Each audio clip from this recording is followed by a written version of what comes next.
জুলাইয়ের শক্তিরা যদি আজকে প্রকাশ্য দিবালোকে তাদেরকে এরকম পেটানো যায়, তাহলে আওয়ামী লীগ ক্ষমতায় নাই, এটা আপনাকে কে বলল? পতিত আওয়ামী লীগ ও প্রতিবেশী দেশের একটি গোয়েন্দা সংস্থার ষড়যন্ত্রেই ঢাকা ৮ আসনের স্বতন্ত্র প্রার্থী ও ইনকিলাব মঞ্চের আহ্বায়ক ওসমান হাদিকে হত্যার ষড়যন্ত্র করা হয়েছে বলে অভিযোগ করেছেন জাতীয় নাগরিক পার্টির সিনিয়র যুগ্ম আহ্বায়ক আরিফুল ইসলাম আদিব। নতুন এবং ফিরে আসা গ্রাহকদের জন্য নগদে চলছে ক্যাশব্যাক সহ প্রতিদিন হাজারো উপহার জেতার সুযোগ। হবে আশা আর ফেরা, সারপ্রাইজ সেরা।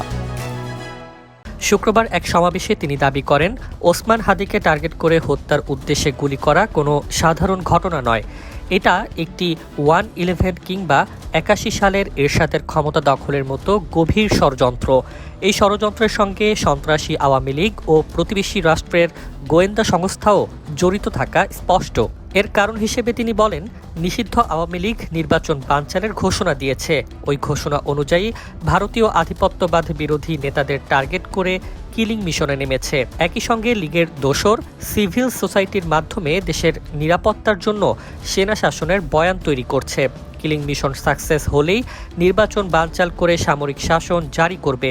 এরপর রিফাইন্ড আওয়ামী লীগকে দেশের রাজনীতিতে প্রাসঙ্গিক করে তুলবে।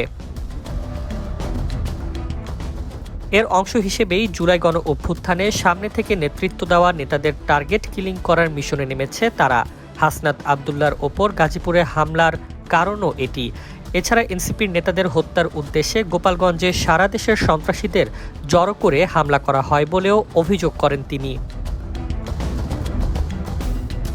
এনসিপির যুগ্ম সদস্য সচিব আরিফ সোহেল বলেন, হাদি গুলিবিদ্ধ হওয়ার ঘটনা প্রমাণ করে বাংলাদেশে এখনও জুলাইয়ের শত্রুরা, সংস্কারের শত্রুরা, ন্যায় বিচারের শত্রুরা সজাগ আছেন।